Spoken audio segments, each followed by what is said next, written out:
She has a wonderful story to share with us today.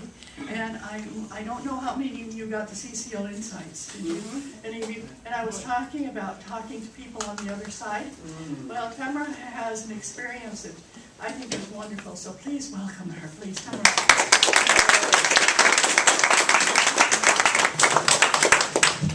Hi, Tamara. Thank you so much. And it's all your walking room right there. And these are wonderful people, so don't be scared of them. My name is Tamara Bell. I work at a local hospital down in Gilroy. And I had two experiences at the hospital that run into each other that I wish to share with you. I do believe it's going to lower people's anxiety about death when they hear these stories. The people I've shared these stories with have told me that. My God, boy. And they've encouraged me to continue to tell these stories. So these happened to me personally.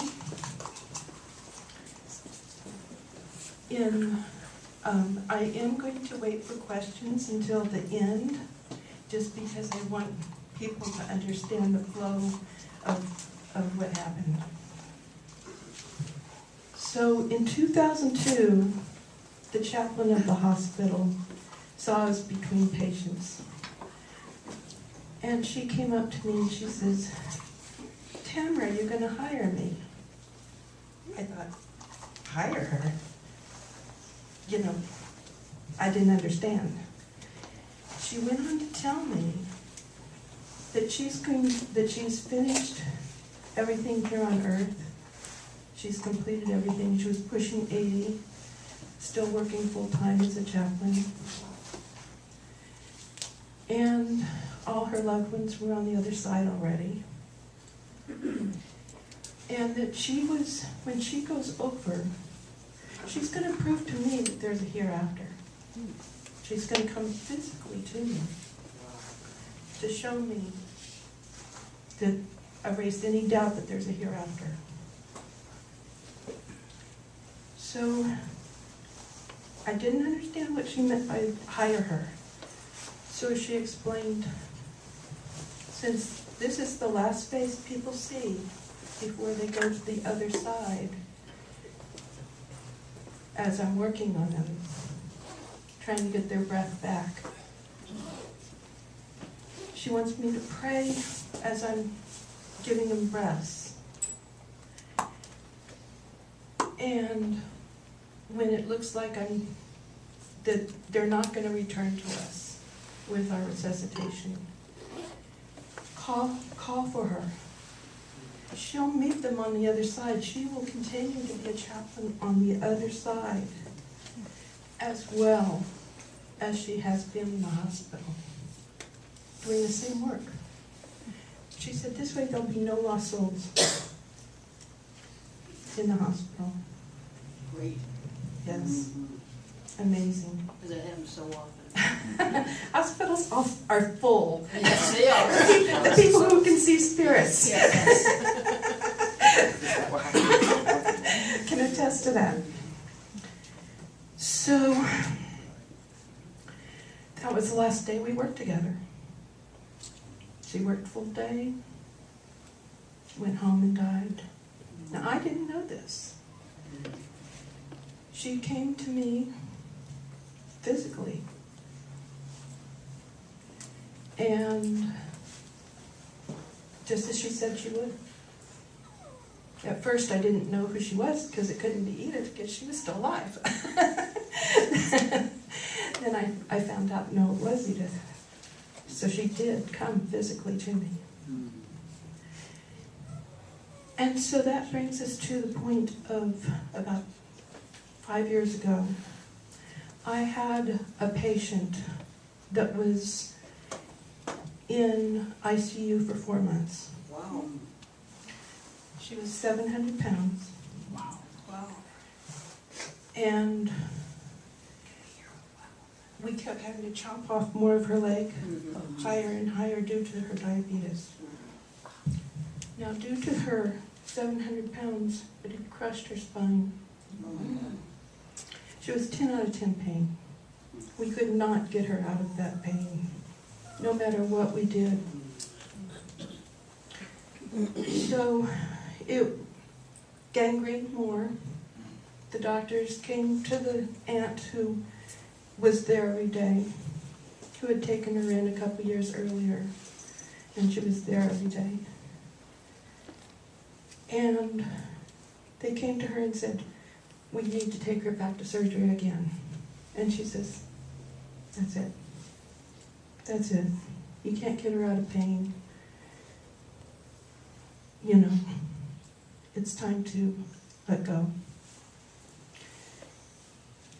So since the decision was made, they had the family come in, the family that couldn't bother to come from San Jose, the huge trip from San Jose to Gilroy, all 20 minutes.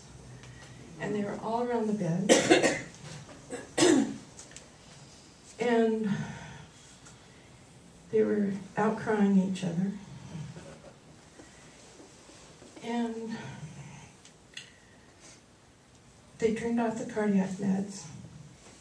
And my job was to turn off the ventilator on her last heartbeat. This took 20 minutes. During that 20 minutes, I just focused on her.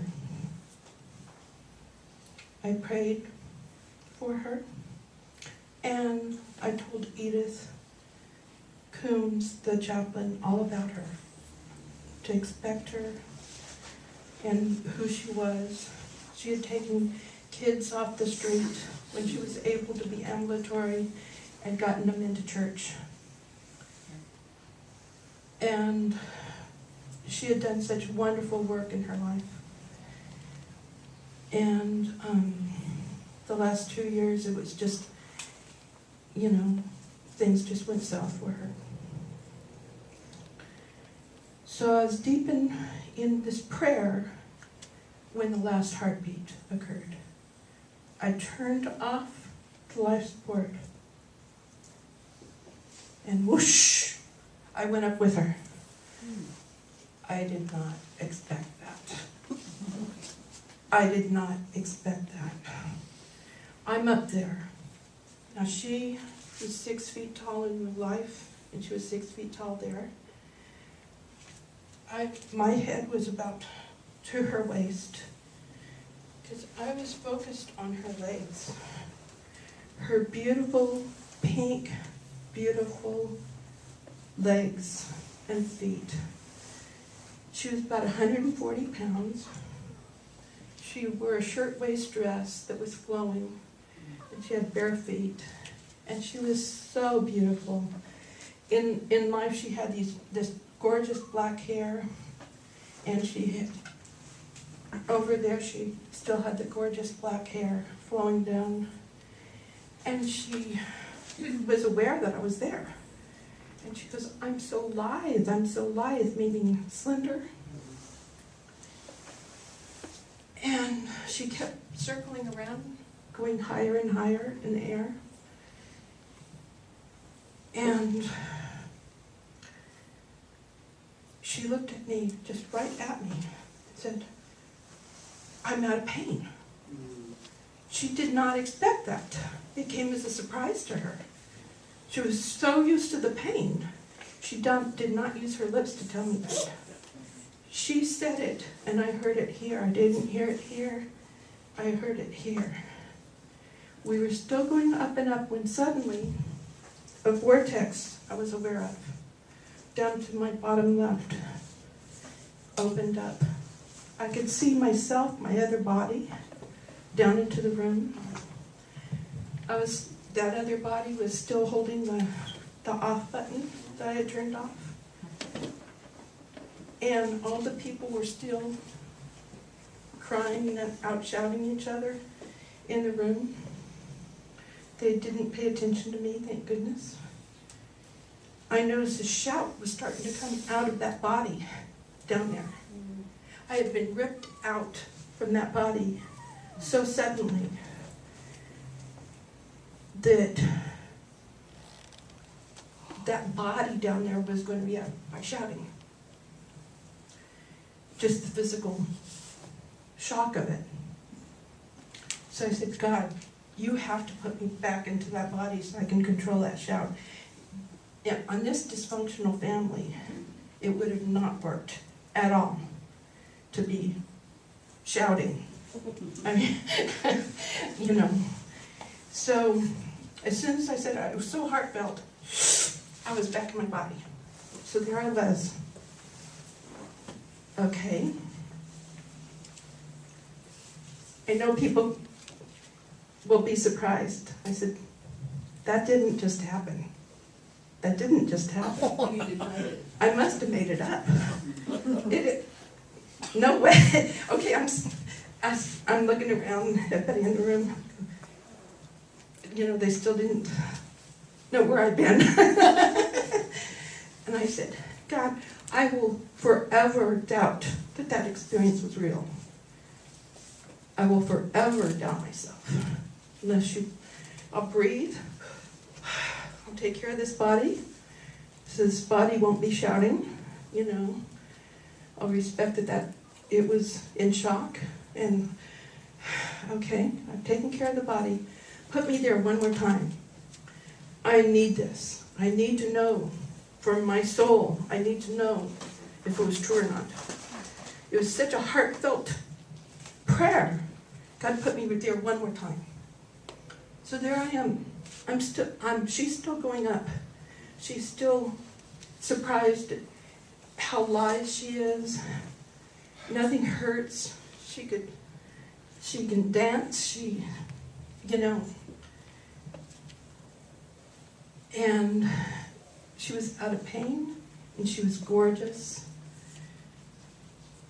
And this is when I could relax, because the first time was kind of a shock for me to be seeing all this, kind of a shock for my body down there.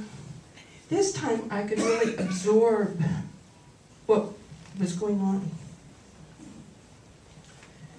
So I'm very grateful that I had that second experience. So there started to be a ledge up here on our top right, and I was aware that's where her people were waiting. I said, God, you know, I don't want to intrude. This is her own experience. I'm not here to intrude on her experience. So I will go ahead and come back into my body. So this time a lot easier. This time less force back and forth. And I quietly left the room. But as I'm leaving, I'm going, I must have looked like I was on LSD. I've never taken it, but you know how they say the people look at their hands a lot? I was going like this. I could not believe this animal body that we take on. Over there, you're so alive. You're so alive, like every cell is alive. Here is just a dim version of what we are when we cross over to the other side. I was forever changed from that experience. I'm sure people that I work with could tell the night and day difference before and after that experience. And I just wanted to, I think it's so synchronistic that Keith's talk is about what you can manage during this lifetime, how open you can be to possibilities. It's so synchronistic that my talk and then his talk is going to follow. It's just perfect.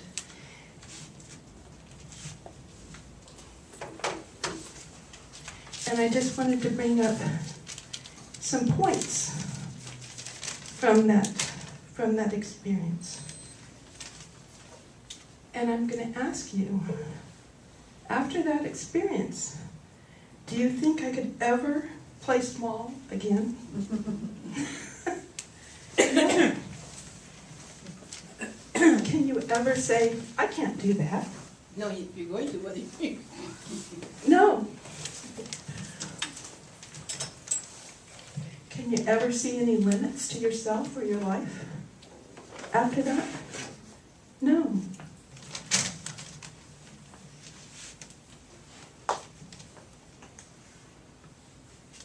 Can you go ahead with something in life when you know in your bones it's correct, it's the right thing to do? Yes.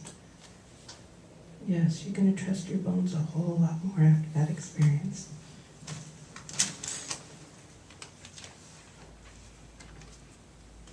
Are you limited in this life? No. No, you're not.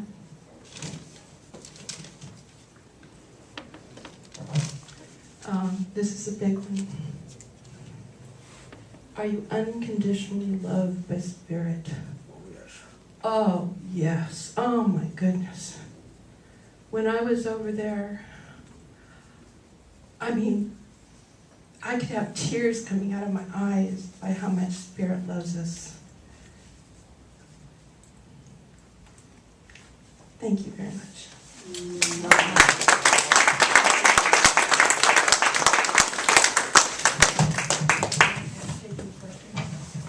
Oh, yes. Thank you.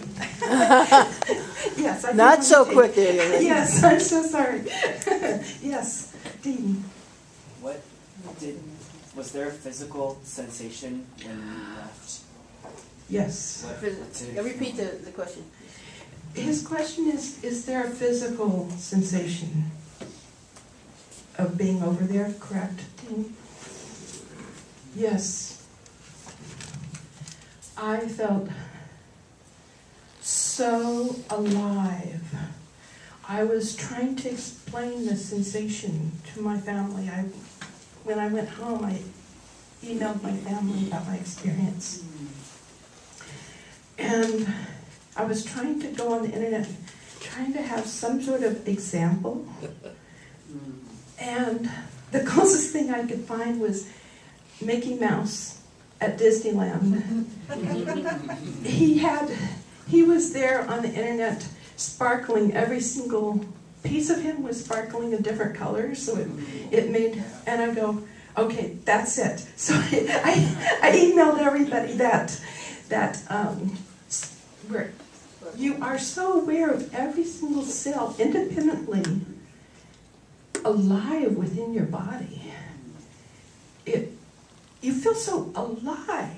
So you still feel your physical body, Yes. even when you're not in your physical body. It was very interesting having a second physical body down there. And I was still, I could feel that physical body was going to scream. Mm-hmm. I didn't need to scream where I was, but that physical body being jerked out was, the sudden jerk of it was going to react by screaming. So that part was very interesting to me. Yes. I had a near-death experience where I almost drowned and I saw lights and heard music. Did you hear any music? No, I did not. Okay. I did not. Maybe I was just so enthralled with what she was going through. And you are a musical person, so maybe you might be more in tune with the background that was happening. I'm going to get to her question first, and then I'll Oh, get to your question. it was related to her. Oh, okay. Let me take this one first. I'm thinking that hers was a near-death experience, Yeah. where Yeah. yours was an out-of-body, Yeah. and that's the difference. Yeah. I don't know. She didn't seem to be reacting to any ongoing music in the. Maybe No, it's you- just. I know, but I'm just trying to relate to, since she did die, she didn't seem to be responding responding to any ongoing music in the background. Maybe it's just the shock of it for both of us. You know how sometimes you'll Yeah. be tuned into what you're tuned into. Yeah.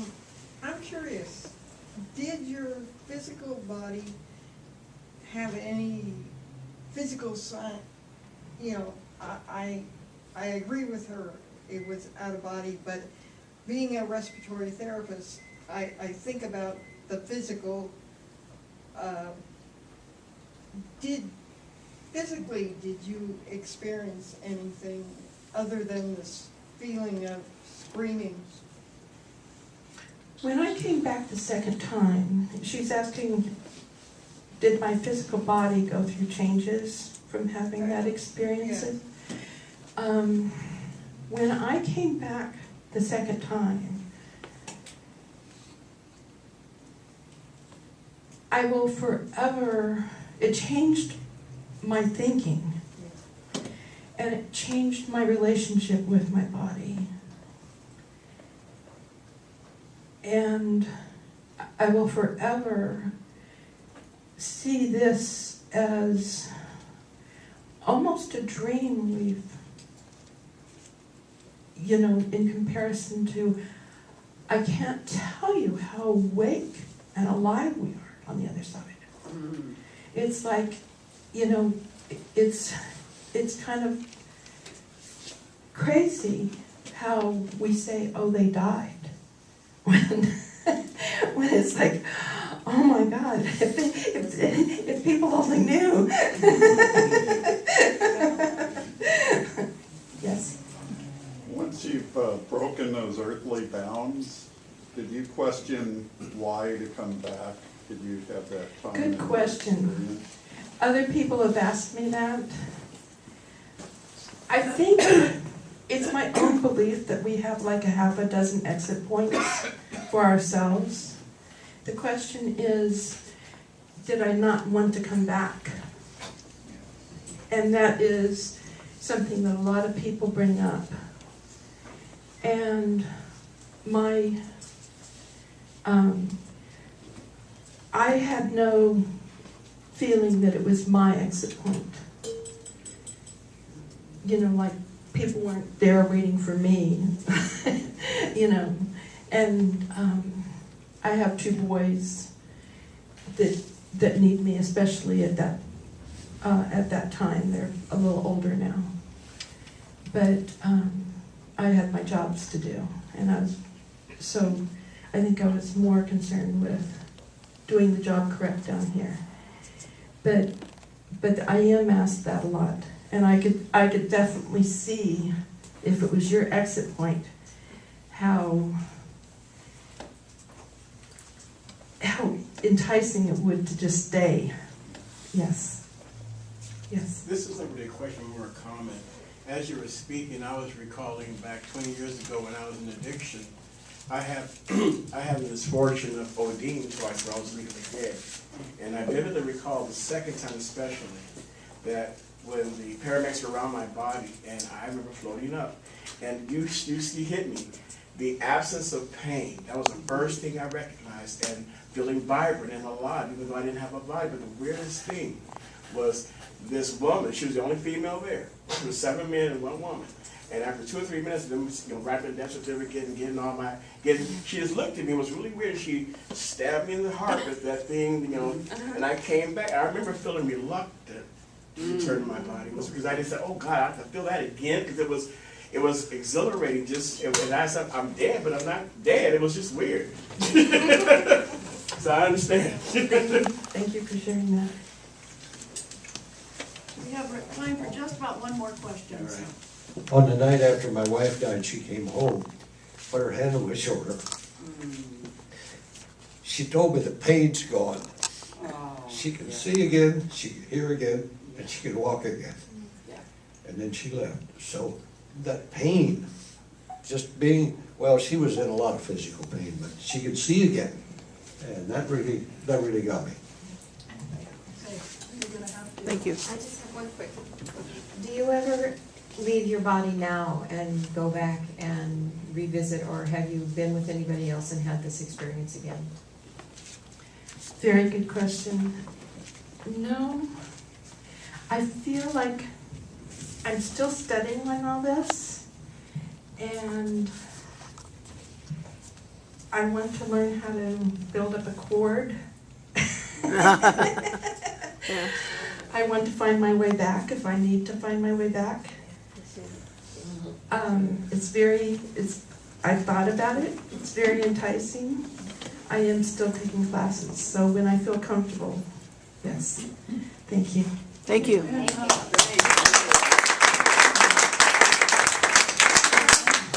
available to answer other questions afterwards? Yes. Oh, that would be fantastic. So you can have a one-on-one with her and ask some questions, okay?